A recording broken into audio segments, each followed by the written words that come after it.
शुक्रिया जनाब स्पीकर, बड़ी अच्छी बातें की सर। स्पीकर साहब आप बैठ जाएं, वो बोलने दें उनको जी। बिल पे आ रहा हूं जी। पहले भी आप खड़े होके कहते हैं दूसरों को बोलने दो, सुने सबको भी। अब्बासी साहब जी स्पीकर साहब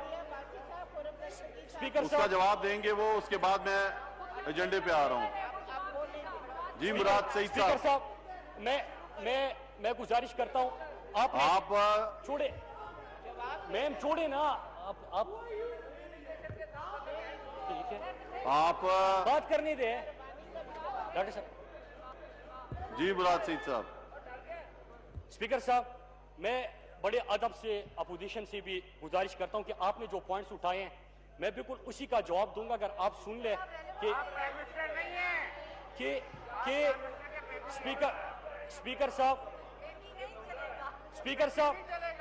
स्पीकर साहब इन्होंने अभी हिना रबानी करसाइबा ने बात की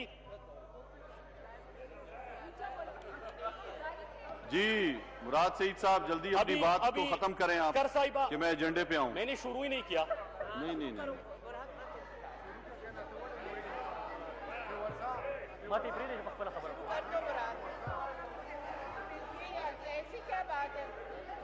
जी। आप खामोश हो जाए, मैं कर रहा हूं ना, तो अब तो जवाब देने दो। स्पीकर साहब मेरी बात सुने।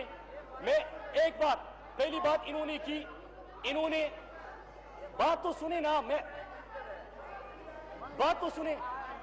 हिम्मत ही नहीं है कि मुझे सुन सके। मैंने ये बात करनी है स्पीकर साहब कि अभी आपने परसों देखा था कि जब पाकिस्तानी फौज यहाँ पे थोड़ा सा सब्र करें, उसके बाद एजेंडे पे आते हैं जी। बैठ जाए।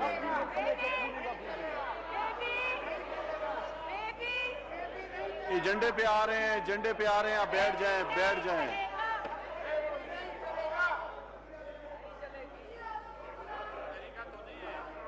वजीर आजम भी आ जाएंगे इंशाल्लाह, आप बैठे तसल्ली रखें जी। हाँ नहीं, अब जवाब तो सुनना पड़ेगा। बोल दो मुराद कि वो बोलने नहीं दे रहे मुराद, तो उन्हें पता है सुना नहीं। इन्होंने जो एलिगेशंस लगाई उसका जवाब तो देना है। मैं नहीं बोल रहा, मैं सुन ही नहीं कर रहा। शुरू हो जाए। स्पीकर साहब अगर आपकी इजाजत हो तो मैं अपनी बात कर लूं। इजाजत है तुम्हारा?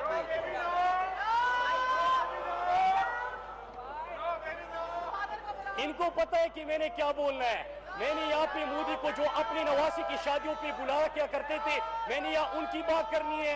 या जब भारत जाते थे और वहाँ पे हुर्रियत रहनुमाओं को छोड़ के वहाँ पे अपनी जाती ताल्लुकात बनाते थे, सजन दलदार को अपने घर बुलाते थे, और हिना रबानी करसाइबा बात कर रही है।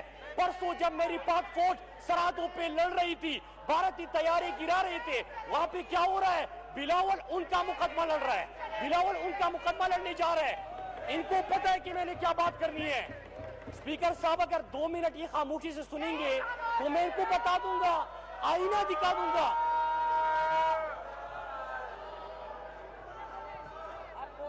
आप सारे तशरीफ रखें, बहुत लंबा एजेंडा है आज।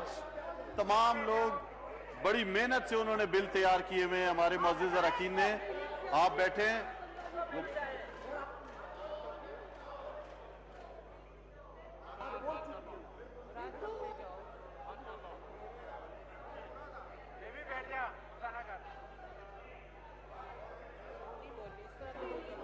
यार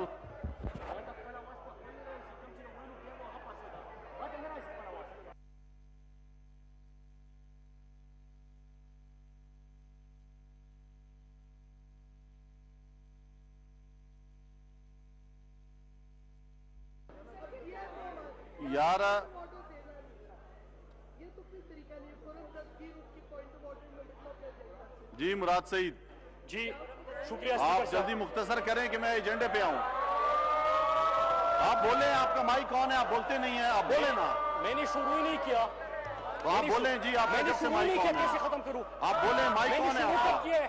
माइक कौन है? नो स्पीकर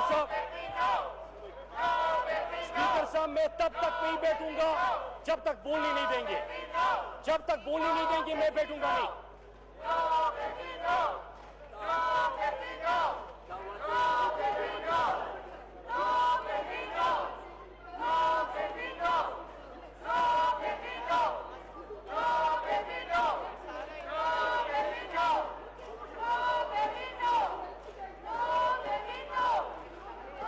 आपका माइक कौन है? मुराद सईद साहब, आप जो बोलना चाहते हैं बोलें। सर 1-2 मिनट रुक जाओ।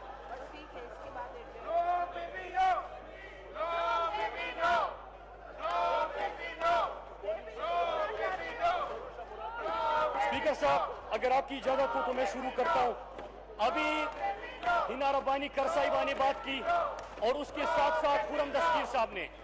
हिना रब्बानी कर साहिबा को तो मैं इस तरह जवाब देता हूं कि हुसैन हक्कानी जो पाकिस्तान के खिलाफ आज भी जहर उगल रहा है, वो आप ही के दौर में आपने उसको सफीर लगाया था। इसका कोई जवाब है आपके पास? स्पीकर साहब, आपको याद होगा कि पिछले दिनों में हमारी पाक फौज, हमारी तमाम सियासी क़ियादत, इमरान खान इंडिया के मुकाबले में खड़ा था, लेकिन एक ही शख्स था पाकिस्तान के अंदर, और वो शख्स था एक पर्ची को बुनियाद बना के हादसाती तौर पे चेयरमैन बनने वाला बिलावल जरदारी, जो कि इंडिया का मुकदमा लड़ रहा था।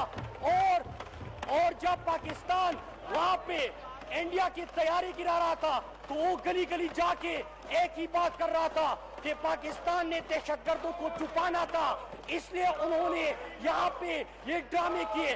शर्म का मकाम है कि पाकिस्तान में रहकर भी पाकिस्तान आपको इज्जत दे, आप उल्टा पाकिस्तान के खिलाफ जहर उगले, तो शर्म आनी चाहिए इनको। और रही बात खुरम दस्तगीर की, तो मैं जवाब देना चलूं कि आप ही के दिनों में जब पाकिस्तान के अंदर यहाँ पे कुलभूषण गिरफ्तार हो रहा था, तो आपको शर्म आती थी कुलभूषण को दहशतगर्द कहते हुए, कुलभूषण का नाम लेते हुए। वो तो छोड़े कि मरी में सजन जलदाल को बुला के बगैर वीजा के बुलाया करते थे, और आपकी साहबजादी कहा करती थी कि हमारा तो जाती ताल्लुक है उनके साथ। ये दौर था आपका। और ख्वाजा आसिफ जब अमेरिका जाता था, वो क्या कहता है? ख्वाजा आसिफ अमेरिका जाके कहते हैं कि पाकिस्तान के अंदर करादम तंजीमें है, पाकिस्तान से दहशतगर्दी होती है, पाकिस्तान का मुकदमा लड़ने भेजा था, उल्टा पाकिस्तान के ऊपर जहरा उगलेगा और वो वापिस आ गए। स्पीकर साहब, ये जो शुरू गुलू हो रहे हैं, इसकी एक वजह है। मैं आपकी इजाजत से आज बिलावल, जो कि एक पर्ची वाला, एक नालायक तरीन और हादसाती चेयरमैन बना हुआ है, मैं उससे चंद सवाल करता हूं कि जरा बेटा ये तो बता दो कि 1 साल की उम्र में कंपनी के डायरेक्टर बन गए, उस पे तो खुश हो, लेकिन अगर आपसे सवाल होता है कि पैसा कहां से आया, तो आप शोर शुरू कर देते हो, पाकिस्तान के खिलाफ जहर उगलते हो। याद रखो, पाकिस्तान के अंदर अगर सही हिसाब हुआ तो आपको अपनी ऑक्सफोर्ड की फीस भी वापस करना पड़ेगी, वो भी पाकिस्तानी कौन का पैसा का है। जब हम सवाल करते हैं कि फालूदी वाले के अकाउंट से, ये रीढ़े वाले के अकाउंट से अरबों रुपए क्यों बरामद हो रहा है, तो गुस्सा कर जाते हैं। इमरान खान पे गुस्सा, इमरान खान के वालिद साहब को टारगेट किया कल। मैं सवाल करता हूं कि जरा अपने अब्बू से पूछिए, जो अब्बू बचाओ तहरीक लेके आपके आए, दुनिया में 10% पे जाने जाते हैं, उनसे पूछिए। बाकी वो तो छोड़े, पूरी टब्बर की कहानी है, बिलावल से लेके जरदारी तक, उनकी पुप्पी तक, तमाम टब्बर जो है फेक अकाउंट्स में उनके नाम आ रहे हैं, सत्ते के बकरे भी फेक अकाउंट से आ रहे हैं। स्पीकर साहब, मैं जरा इनसे पूछना चाहता हूं, आप इमरान खान की कारकर्दगी के हवाले से सवाल करते हैं। हाँ, जब इमरान खान मुल्क का वजीर आजम बना, तो आप जैसे लोग जो पाकिस्तान को आइसोलेट कर चुके थे, आज पूरी दुनिया में जहां पे भी इमरान खान जाता है पाकिस्तान की इज्जत होती है। यूएई देके, मलेशिया देके, ईरान देके, चाइना देके, आज पाकिस्तान को इज्जत ही निराश से लेकर जाता है।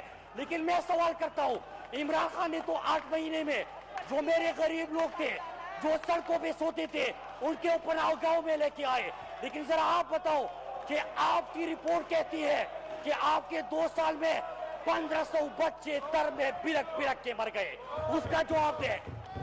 पुलिस के हवाले से आपकी आईजी ने रिपोर्ट जमा की सीनाई कोर्ट में कि 2100 पुलिस एहलकार खुद जराइम में मुलविस है और 1200 पुलिस एहलकार आपने सिफारिश पे भर्ती करके बदतखोरी में मुलविस है। आप जवाब दे दें।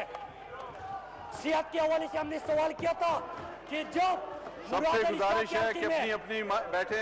मुराद अली शाह के हल्के में मुराद सईद साहब, आप अपनी बात को जल्दी खत्म करें। एम्बुलेंस मैंने पूरे एजेंडे पे आना है जी। गरीब लोगों को, उन मासूरों को, उन इंजर्ड को वो अस्पताल लेके जाए। सब अपनी अपनी निश्चित पे बैठे हैं। कल कराची के अंदर आपने देखा कि किस तरह मासूम बच्ची, इनके सेहत के जो दावे थे वो दरे के दरे रह गए और सिंध में मासूम बच्ची गलत इंजेक्शन लगने से बिरक बिरक के मर गई। ये आपके मुंह पे तमाशा है। सारे अपनी अपनी निश्चित पे बैठ जाए। स्पीकर साहब, आपकी बात खत्म नहीं होती। स्पीकर साहब, आपकी बात खत्म नहीं होती। सबसे ज्यादा गुर्बत स्टेट बैंक की रिपोर्ट के मुताबिक इस वक्त सिंध के अंदर है। सिंध के अंदर है। ये जो नारे लगा रहे इनसे पूछे, इनसे पूछे कि बिलावल वो पर्ची वाला जो एक लफ्ज पे अजान हो रही है, बराए मेहरबानी अजान को सुने। अजान हो रही है। अशहदु अल्ला इलाहा इल्लल्लाह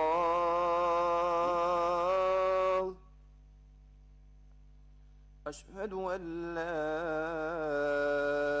इलाहा इल्लल्लाह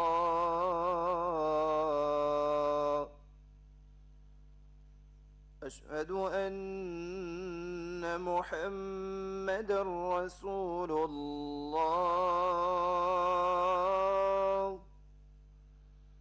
अशहदु अन्ना मुहम्मदर रसूलुल्लाह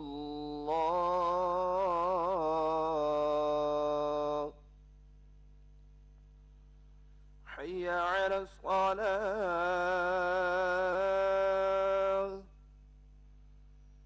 हय्या अला सलाह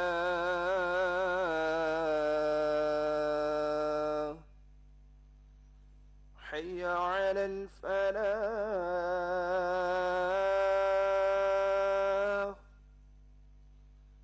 हय्या अलल फलाह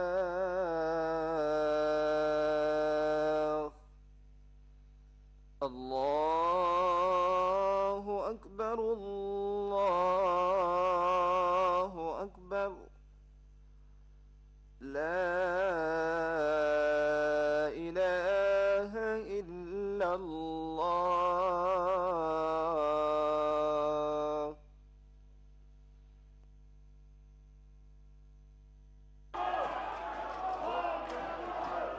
जी मुराद सईद।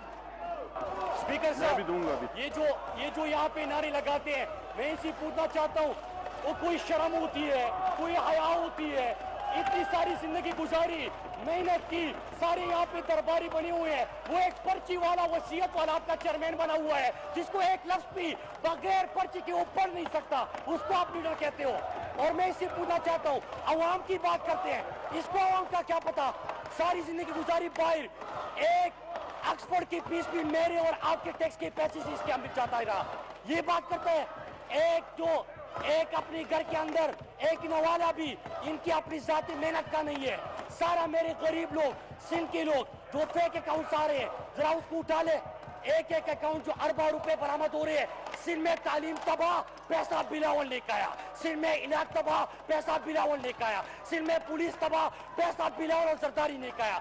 सिंध में सड़कें तबाह, पैसा इन्होंने खाया। इनका तो एक ही नारा है, स्पीकर साहब, हर पल का हो, हर पुल का हो, हर सड़क का हो, बेधड़क का हो, ये तो सारी यहाँ पे चोरी करके यहाँ तक पहुंचे होते हैं। बात करते हैं, हिम्मत ही नहीं है कि बात सुन सके।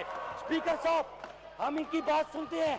और कल एक अजीब तमाशा हुआ, कल साहब आगे जिस तरह बचपन में किसी को कागज दिया जाता था कि आपने बेस्ट फ्रेंड के ऊपर ऐसे लिखना है, वो रट्टा मारता था, ऐसे आ गया कि माय बेस्ट टीचर, उसके अल्फाज बदले, गुस्सा शुरू कर दिया और रट्टा मारना शुरू कर दिया।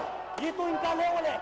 स्पीकर साहब दलील से बात नहीं सुन सकते, रोजाना की आप नारे मारते हैं। वजह इसकी एक है कि चोरी पकड़ी जा चुकी है। और बिलावल सुन लो, एहतिसाब का जो अमल चल रहा है, जिस तरह के आप जेट में, जिस तरह के आप हेलीकॉप्टरों में, जिस तरह के आप बाहर दुनिया में कर रहे हो, ये पैसा तुमसे निकाल के इंशाल्लाह कौम के ऊपर लगाना है। और जो आप धमकी देते हो कि मैं लाते चला दूंगा, और बेटा जितनी लाते चलानी है चला दो, एहतिसाब होता रहेगा, एहतिसाब होगा आपका। मुराद सईद साहब आप बैठ जाएं। स्पीकर साहब हम अदब से बात करते हैं, बैठ जाएं। हम अदब से बात करते हैं, दलील से बात करते हैं। सुनने की हिम्मत होनी चाहिए। फॉरेन पॉलिसी के ऊपर बात करनी है, आ जाओ डिबेट करें कि इमरान खान आया तो नमाज जोर के लिए जो है वो इमरान खान से मदद मांगेगा। खत्म करें, इमरान खान हमारी मदद करे, इमरान खान आके हमें सपोर्ट करे। लेकिन जब आपका दौर था तो अमेरिका हमेशा कहता था कि डू मोर, और आप गुलाम बने हुए थे। आज इमरान खान है तो अमेरिका के आंखों में आंखें डाल के बात कर रहा है, पाकिस्तान का मुकदमा लड़ रहा है, इंडिया के हवाले से जाती ताल्लुकात के। लेकिन इमरान खान आ गया, आपका मुकदमा लड़ा, आपको कामयाब कर दिया। 2 दरख्त उन्होंने उखाड़े, 2 दरख्त तबाह कर दिए, हमने दरख्तों के मुकाबले में उनके तैयारी तबाह कर दी। मुराद सईद साहब नमाज जोर क्या वक्त है, 20 मिनट के लिए नमाज के लिए इजलास को मुलतवी किया जाता है।